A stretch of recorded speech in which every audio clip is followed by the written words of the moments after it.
Hello, my name is Jennifer Jopute and you're welcome to the program of Culture and Identity. And today with me, I will be having an amazing person from the Azande community. He is the chairperson of the Azande community here in Juba. And he's going to educate us a lot about the Azande culture. And I'm sure by the end of this video, you will learn so much about the Azande culture. Come on, let's have it. Okay, well, welcome to our program for Culture and Identity. We are excited to have Clement with us. He's the chairman of the Azande community here in Juba. We'll give you a chance to introduce yourself. Clement, you're welcome to the show. شكرا جزيلا لهذه الفرصة المتاحة. I'm very happy for this opportunity. I'm called Clement Philemon Baime. I'm the chairman of the Azande community in Juba, and also doubling as the undersecretary in the Ministry of Federal Affairs. But I'm here in my capacity as the chairman of the Azande community in Juba, and I'm very grateful for this program. Thank you very much. Thank you. You're most welcome. The aim of this program is to learn as much as possible from the Azande culture. Now, you mentioned something very good, that you're the chairman of the Azande community in Juba. That means, in another word, you represent the Azande kingdom. Can you tell us more about the Azande people? Who they are, where they located, and briefly about the Azande kingdom? Well, thank you very much. Azande has been known internationally by colonizers, by many scholars, and have been studied in many institutions of learning. The Azande falls actually in South Sudan, in Western Equatoria state.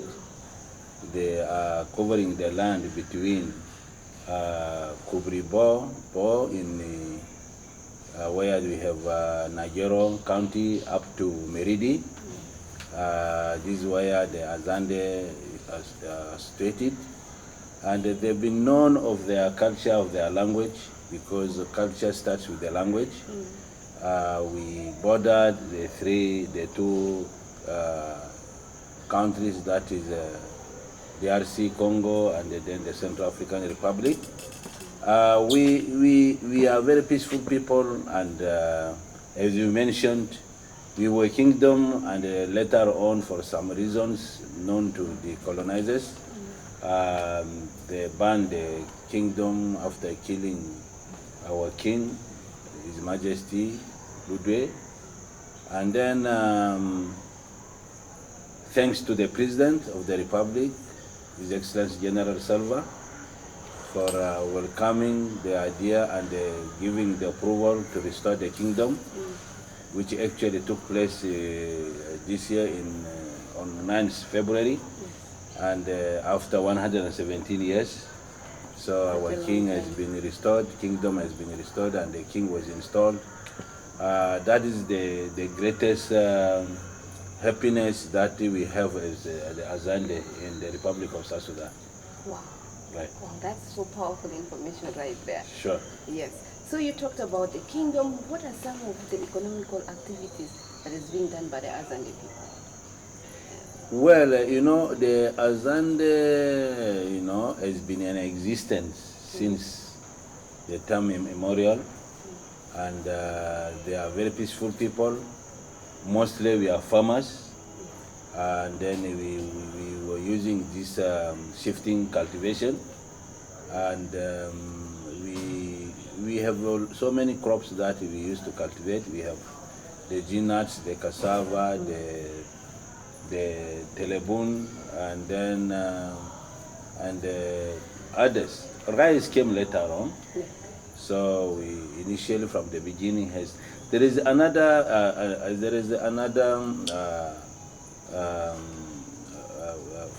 crops that we cultivate. We used to cultivate before, which looks like a simsim, but it's not a system.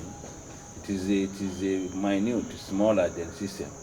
We call it in Zande andaka. Yeah, andaka. Then andaka. We had andaka, and then we used to cultivate them, and they are very good in reducing hypertension. We have discovered that they are good When you have hypertension, you eat them, it stabilizes your hypertension, so high blood pressure. So these are one of the food stuff crops we used to have. And then we have fruits. Though right from the beginning we were depending on some fruits, but later on mango was introduced, and then our land is very fertile, and then mango is grown, and mango is discarded even by birds and animals, and it has grown everywhere, even in the forest. You get mangoes which are grown by animals and other agents. So now in our area, we actually in the equatorial type of forest and the savanna to the north, and we have rainfall almost. We used to have 11, 9 months in a year, and sometimes we have it, but sometimes when there is a change in the environment, it can reduce to 8 months a year, but mostly it is 9 months. So that is why our land is very fertile and very good for the plantation of some staple crops and some other crops that can help. So we also, our main dish, the Azande, is this cassava leaves. Popularly known as gadia. And then and people like it. Everywhere is known gadia, and we are very happy that it is popular even in the restaurants here in Juba, and in some of the hotels also. We have gadia as one of the main dish, which is considered as an African dish. So the Azande, we actually come from the Bantu race, where our language, the construction of our language or the way we speak our language, it is actually the pronounced following by a vowel. When we must have a vowel, the vowels, and then so that to make the pronunciation come out. I, A, E, O, U. So these are the 5 vowels we have to make the sound for our language. And then our culture is actually comes from our language, because we speak Zande language, and it has been written in books and Bibles also for prayers, because when the colonizers came, they tried and to learn the language, and from there they start writing the Bibles, the Bible, and then the hymn books and the prayer books. So we are proud that the Zande language is even recognized in other institutions, and we have dictionary. Even we have dictionary, though at the moment we are not producing for the young generation, but we hope with the set of the establishment of the kingdom, we are going to embark on that to make sure that the dictionary, the Azande dictionary, which is Zande English dictionary, is to be also reviewed and updated, and to be printed and published, so that even people who want to learn language, it can help them in knowing the language. Yes. Wow, thank you so much. It's really good to know that the Azande people are trying so hard and doing their best to make sure that the culture continues. And this is really, really a great thing.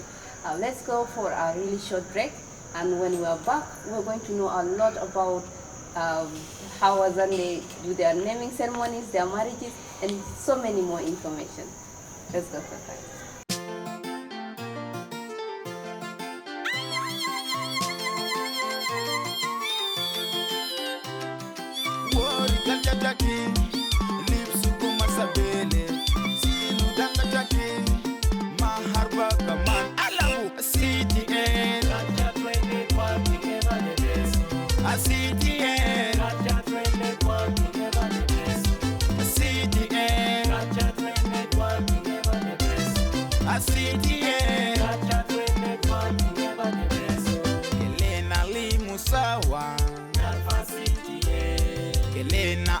usawa lugara tena tabele kelena limu sawa kelena ala usawa lugara tena tabele. Oh, welcome back from that short break. Like I said before, it's a lot of information about the Azande people, and now we're going to know about some of the festivals in the Azande land. What are some of the celebrations, the cultural festivals that is being celebrated in the Azande land? Thank you very much. About the festivals within the Azande community in some years back, and as I say, they were in existence since the time of Immoral. We have some festivals. The first festival is that the Azande used to have a communal farming. Then after the harvest period, after the harvest, there is they hold festivals. You know, this festival was a type of thanksgiving to the god, and then whereby you call your friends that you have harvested this time plenty of grains, plenty of granules or whatever crops you planted, and then you make beer. Our beer is not alcohol. With Azande, originally we were not for alcohol. We use the ordinary beer, which is very soft, and it is only when you leave it to ferment for some time, then it can be a bit hot. So people could come and then they drink it, and then they dance and they sing songs and all that. These are the first one. The other one is the other festival is sometimes if you have children, now your wife gives birth to a baby, and the baby now, if we are a son, they reach the time for circumcision. You know, it was a collective type of circumcision, not a single person. The people in a community, in a certain community, will agree, and they will see the number of the boys who are to be circumcised. They will make it a festival, and this when they are circumcised, they are to be praised. They will bring the girls will be around to praise them that they've already acquired the manhood and all that, and people jubilate, and people, ladies will be yelling and all that. Now, the other one that follows also the marriage, where people also have that, and the other one which is actually held by the king or by the chiefs, so that they hold a very big festival for people, either to celebrate some good deeds of some brave warriors. They will also do some festivals also for a good work done by some notables within the community. So people will go, and there will be a lot of food of varieties, and people will drink, and the people will jubilate, and you know, it will be like people are in heaven, because you know, when you are in this type of festival, you see a really variety of foods, and where you get women also trying to demonstrate how best they are at cooking, and how they can make a good dish, and people enjoy it.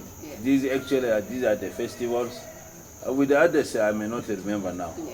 Wow, that's really good to know that these are all things. And then one thing I'd wanted to say is, which I would like to make very clear here, is the setup of the homestead of the Azande people. You know, we were living in a way, we were organized in a way that we don't reside closer to each other.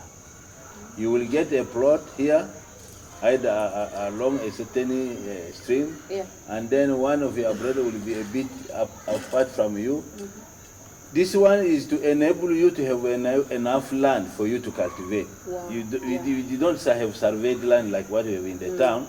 So before even the British could come, this is how we were scattered. And then our homestead set up is in a way that when I've decided to make my house, my home here, the front part of it will be for men.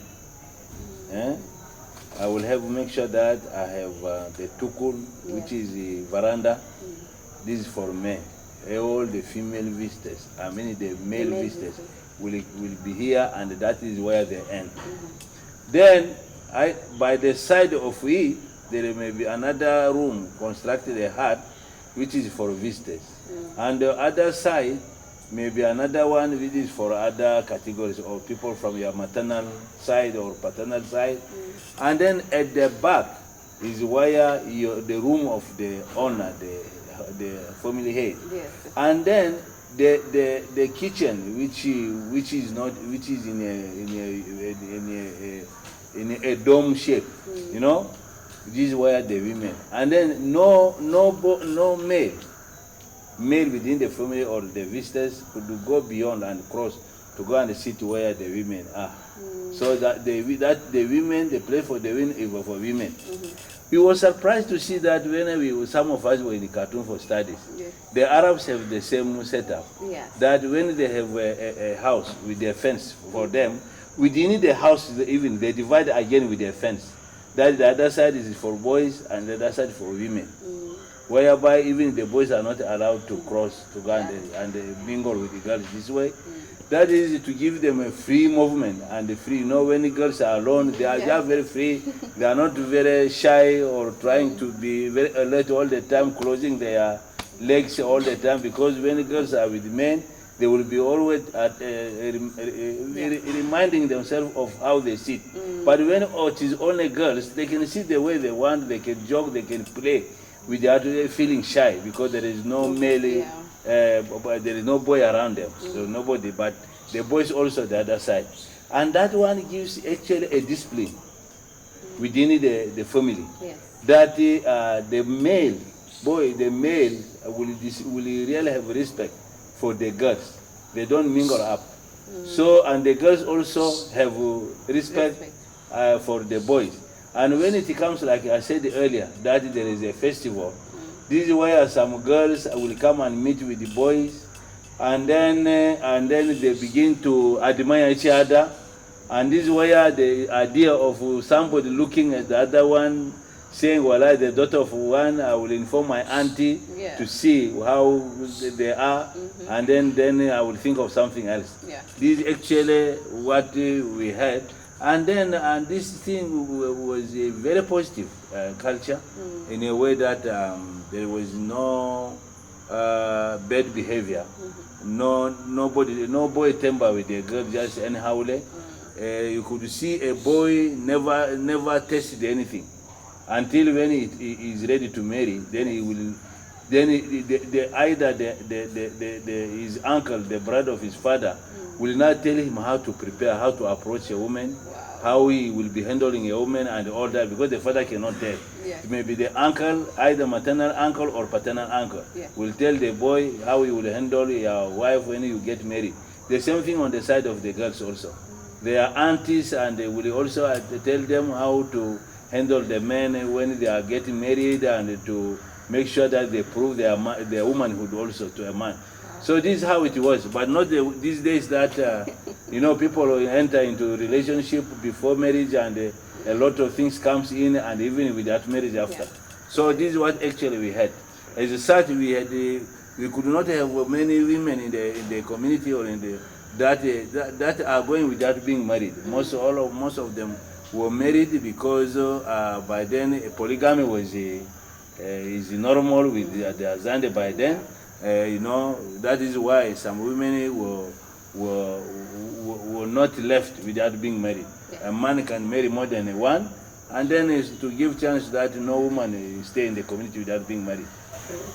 Wow, you've touched on a very, very important point, and those are one of the questions that we usually get, and people are asking about how marriages are conducted. So since you've already started talking about how the men in the family, the uncles, prepare their sons before getting married, on how to handle the woman, and the same as for the girl. They go to the aunties or maybe the elder women in the family to train them, like, now you're going to get into this marriage, this is how you should behave, and this is how you should treat your husband.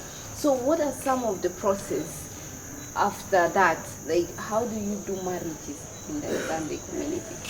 Well, let me go back to the ancient days, you know, and then I will come to the modern one.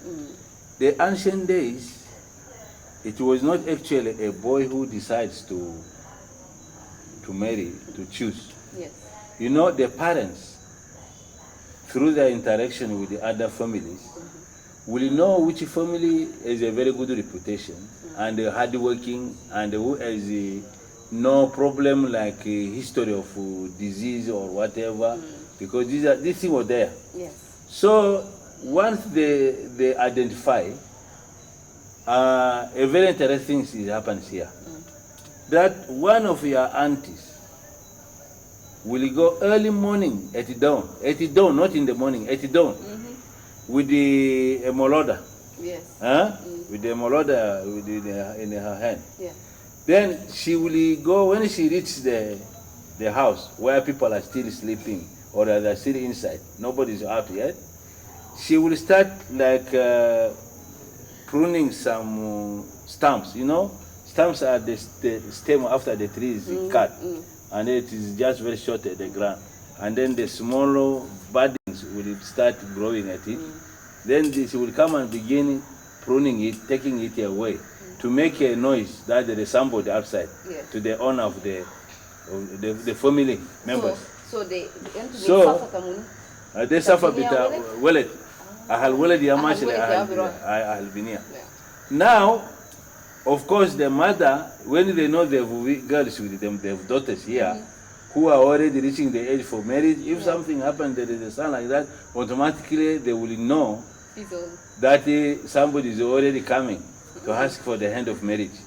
Then the mother will tell the father, or the father will tell the mother, there is a noise, sound outside. Then if the woman talking outside is a woman, the woman will come out early morning at dawn and say, what can we do for you? Yeah, and then she say, I didn't come for bad, I came for good. Yeah. I came for something good. You know, we have a very good flower with you here, and we are trying to see how we can pluck it. Then they say who? Among the daughters here. Yes. They will mention. The question of where you see her, where did you know is not there, because the families has been interacting together, they know themselves. So they will tell one, as we come to ask the hand of marriage for our boy, that they will also mention the name. And then the arrangement from there will start. And then where they will ask, in those days there was no money, there was no currency, it was the spears. You know, we brought spears and then the hose, and then they count how many spears, how many hoes, they pay them. And then of course arrangement for the wedding. Our wedding was in a very traditional way. That the woman will be taken to plait her hair, and then had very good ornaments and all that, and get her ready the way it was those days. And then they will escort her, and this one will be sometimes at night. The family of the lady will escort the lady at night to the family of the husband, the bride and the bridegroom. So, with the aim of this, we escort her there because at night it is cool. So, and there is not a lot of noise.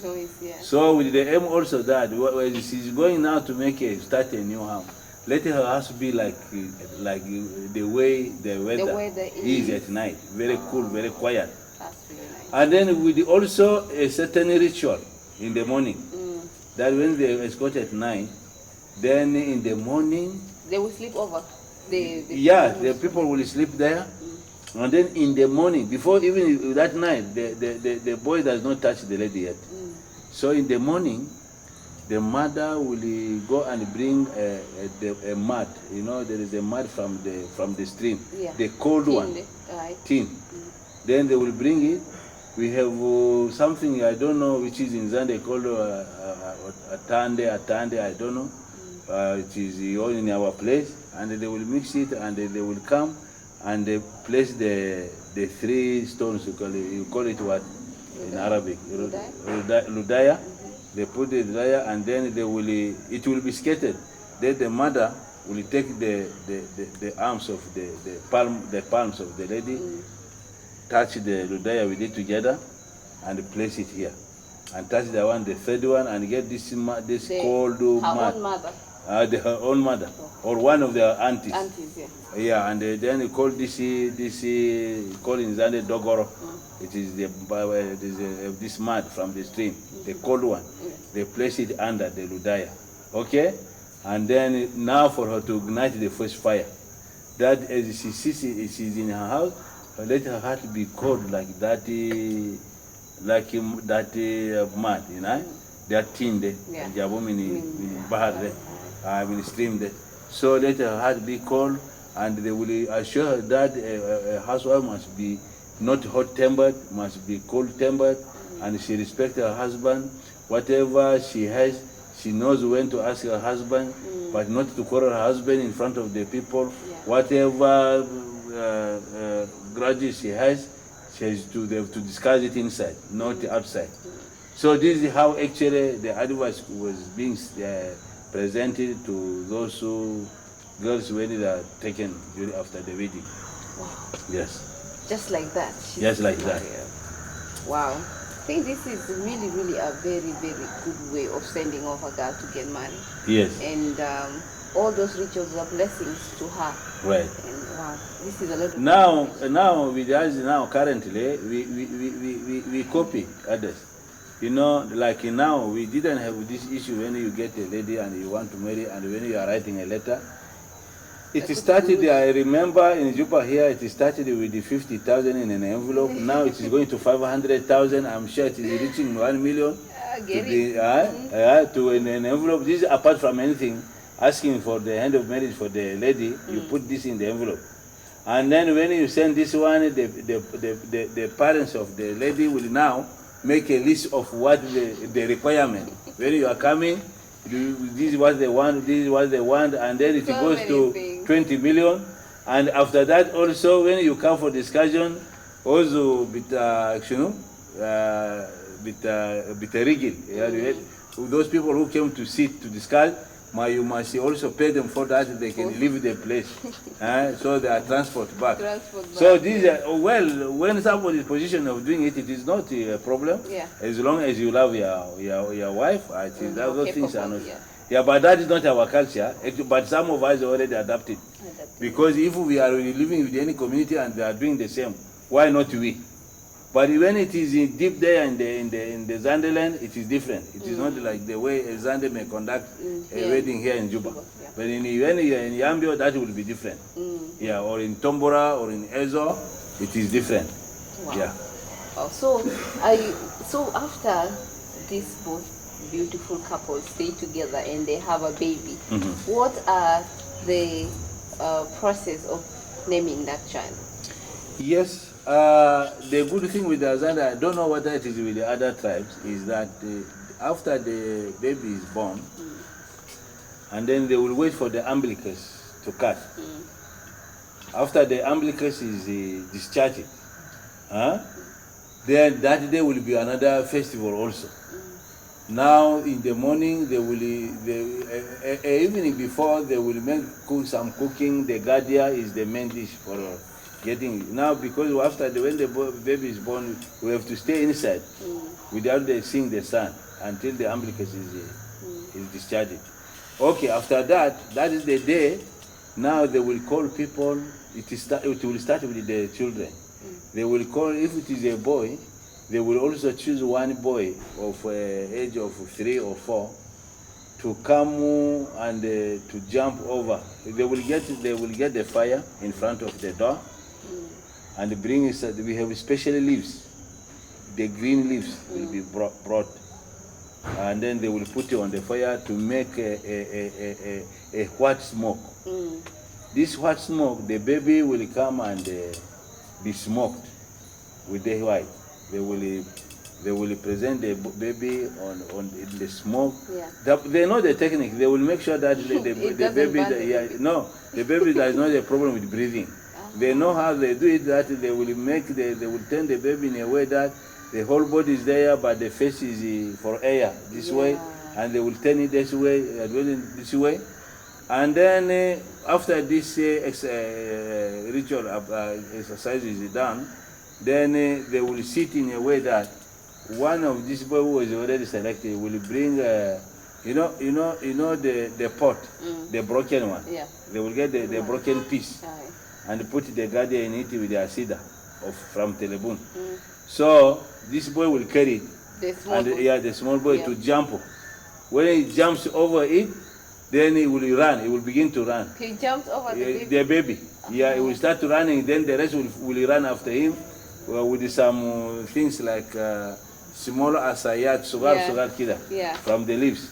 And then he will go, and then he will get this piece of the pot there, which is the guardian here, up there, and throw it. Then it splashes. Actually, even me, I've never been able to know the reason behind all this. But maybe some elder people, I think this is now the time I have to ask why. But what I understood is, there is a belief with the Azande that anybody after birth must be smoked. Even I was smoked. So that when you grow, even if you stay for 7 days, in case if something happens, you stay for 7 days without bath, there will be nothing bad about you. You know, there will be no bad odor because you were smoked. But if a person who is not smoked, according to our belief, cannot stay without bath for 2 to 3 days, it will be it will not be good. This is the belief of the people. But I'm not saying it is so, but that's what the people used to say. So, and then they were saying it so that to compel everybody to smoke their children, their babies, after birth. So this is actually, and then after that, that is the time now, the name which was already decided, then it will be made available, will be declared open. That this girl is called Nako, or Nako-san, or Nenyo, or what, and this boy is called Bate, or is called Kubabeyo, or is called who. So these are the things. So this is how it used to be. Yes. Yeah. Wow. This is really nice. I was really enjoying this, and I'm sure everybody will enjoy. Yes. So, what are some of the traditional dances in Azande land, and what are the Azande way of dressing, the cultural way of dressing? If I can take you back, after the creation of the world, I think when people begin to spread, and then the Azande was there in existence since time of immemorial. Most of the people had leaves. There were special leaves that you put around. You don't walk naked. Yeah. Then it came when people discovered this back tree. The back tree was brought, and then the Azande adopted it, and they start to plant them.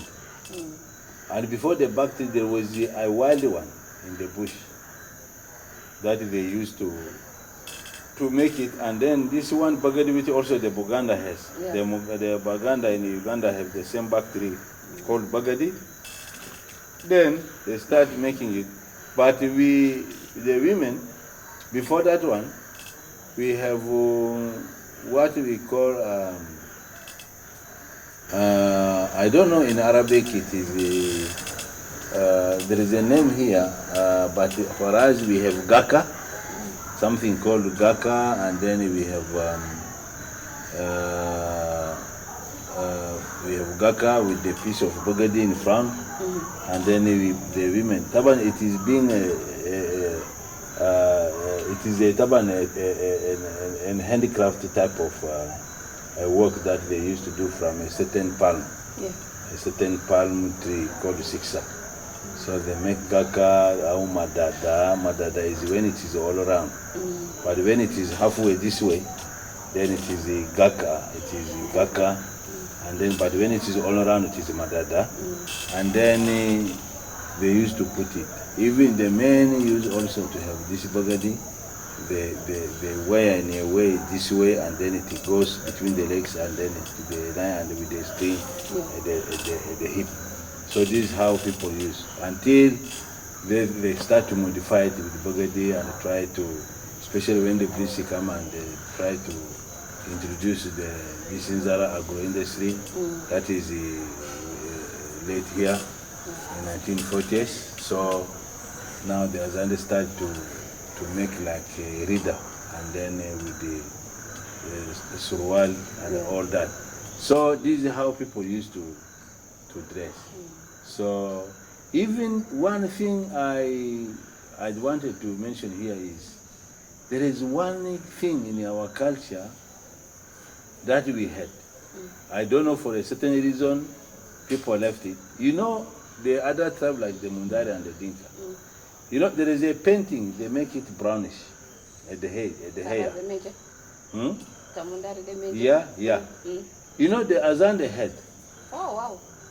The Azande, since those time memorial, we had something that we use, puruku, it is used puruku and all that, it was brownish in color.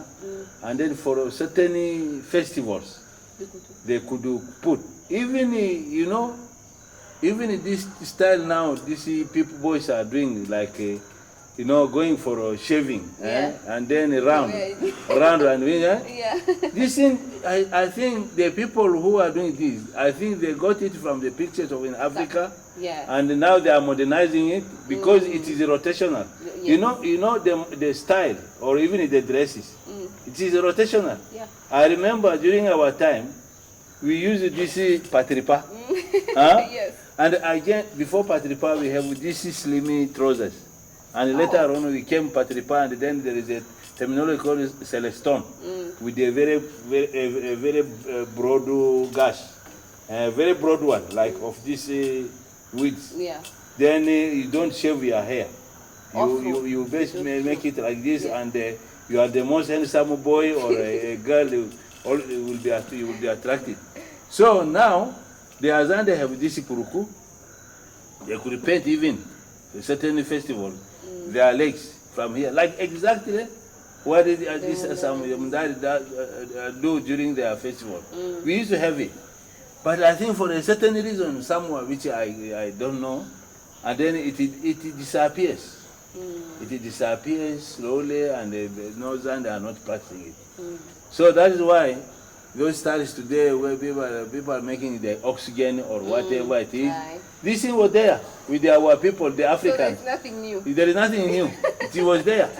So, but the problem is now, it is during the modern life now, they are modernizing in a way that they're using the modern tools to make it. But that one was so traditional. Yeah, you know. Even we have something called mbiongo. Mbiongo is very black, and when you make it, it will take years. I mean, months to come off. It is when you get you squeeze it and get the juice of it, and then you make it into a certain leaf which you make and press it, and you begin making it like this, like a henna. But that one it stays for months. Wow. Even they could even make it on the widows to identify them that these are the widows. You know? Wow. Yeah, they make it when your husband dies, so they will bring it and they make it either on your leg here and on your arm here to identify that you have lost your husband and you are a widow, so that nobody tempers. Because those days people used to respect widows, but not like today. People just wait for the husband to be buried and they want to get the woman just straight away. Yeah, this is actually how it was. Wow. And some traditional dances? Yeah, the traditional dances we have in the old days. Most of our dances were very slow. You know, there is one you make as if you are sliding, like this, and then you go with it. Yeah. But there is one you take your legs up and then to dance. You are getting me. There is one you make you are sliding your legs and then make some. But there is one you can take your legs and make steps and dancing. So this is what then there are over the way you twist your body. It was not too much like what we have borrowed from the Congolese, that Dombolo or whatever you really shake and shake the body and all that. But that was with respect. Yeah. You know, everybody was dancing in a way that you don't want to show that you are so sexual. You are not. You are not sexy. Yeah. You are not. You don't have feeling for that. But it is only dancing. Yeah. But these days, the way it is now, especially with the young people in the clubs, where a girl will turn her back to a boy and they began to, I don't know the name of all this dance. It was not there. So these are the things that are the differences. I think this type of dance is similar with the others. There is one you shake, like the shoulders with it and they dance slowly. And the one you only, you make some, your legs and as if you are sliding, and the one then you make like lifting up your legs and dance. Then when you are twisting to, with a reasonable, movement of the body, but not too much. Not too much. Yes. Wow. Right. Wow. But these days you don't know. Even with our folklore dance now, they are copying certain dances and they are even dancing with a lot of force, but our traditionally our dance was not with the force. Yeah. It was with a normal energy and a normal motion. Yes. Wow, this is really an amazing. I really love this conversation, and I wish we can stay here the whole night just learning a lot. But I know we have come to the end of the program. But we won't let you go before telling us your last message to the viewers. What do you think you want them to know about keeping our culture alive? Thank you very much. I would like to inform our viewers that culture is one of the very strong factor that binds people together, and we will like to see to it that every tribe should be given a chance to promote its culture.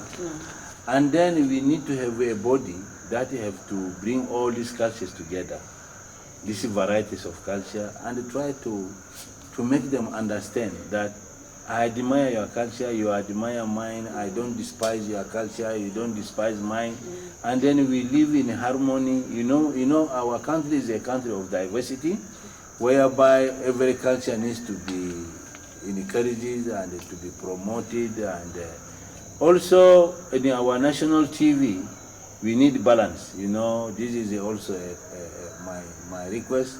We need balance that those cultures that are already available with their cultural dance and all that.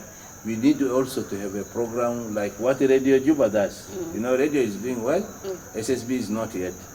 Radio Juba is a program for this language, like the Azande, they are on Friday. Other languages are on Tuesday, others on Monday, others on Wednesday. On different times, they will come and talk. If the SSTV could also do the same, that there are days they will assign to cultures. There are days. After the news, after everything that people want to know about the country, then or before the news, in the early evening, like from 6 before 8, the time for news. They can also make it and make the design a way that this day will be culture for these people, for these people, for these people. Either somebody like we are doing it now, time to talk about a certain practice in a certain tribe, or a tradition in a certain tribe, or it is also a folklore dance, a cultural dance, or anything about how do people interact with their neighbors and all that. We will learn a lot, because whatever, because I understand when I was working in the public service, when you are interviewing people and then when you talk about TV, there are very good objectives which I can remember some, is you are to educate people, you are to share informations, you have to make people know the current affairs in the inner, and all this. So that is it. When we do also this, it will help also these communities to know, because I'm telling you, there are people who can tell you that they don't know a certain tribe is existing in South Sudan. They don't know it. Yeah. Even with I've experienced with some organized forces, which I don't want to mention, that when something happens, they don't know who is who. When you are brown, they will not think that like a Zande, they will think this is a Ugandan. And then when you are telling them, I'm not a Ugandan, I'm a Zande, until you begin to talk in Zande, then they will believe. And then you talk other things here about Yambio or about Awil or about Far East, Eastern Equatoria and all that. Some people know they don't know this. Yeah? You talk of the Dinga, or you talk of somebody. When you talk of the Dinga, somebody will say you are talking about Dinga. But no, there is a tribe called the Dinga, not the Dinga. And then we have Lotuko, we have what there. Like the same we have. We have Balanda this way, we have Zande, we have Baka, we have Muru, all that. But there are people in the government, in the organized forces, when you tell them, they even don't know some tribes. When you tell them, I don't know what you are talking about. So that means they didn't study geography and history of their country. So I think geography and history should be one of the subjects to be also taught in the training centers for our organized forces. So they know all the tribes in South Sudan, so they don't embarrass people. So this is why culture is very important, and the culture binds people together, and then they have love together. Like our time when I was studying in Rumbek. I was in Rumbek in 1982. Wow. I mean 80s. I sat for exams in 1981. We were there as only South Sudanese.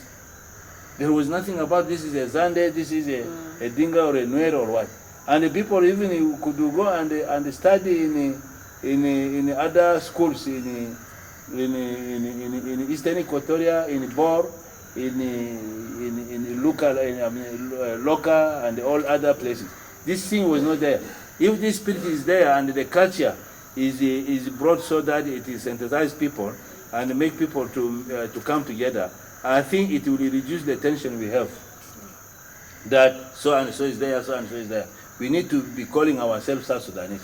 But our culture is only for identity, that you come from where, what is your culture. But at the end of the day, when we bring all these cultures together, we may come with a formula or a principle whereby now we have to agree to identify ourselves all as South Sudanese. Yeah, this is actually what I would like to say. Wow. Yeah. Wow, what a powerful sign out from our father here. And thank you guys so much for staying around with us to learn more about the Azande culture. My name is Jennifer, and this will be coming your way every week on Saturday. Stay tuned and be blessed. Thank you. Thank you so much.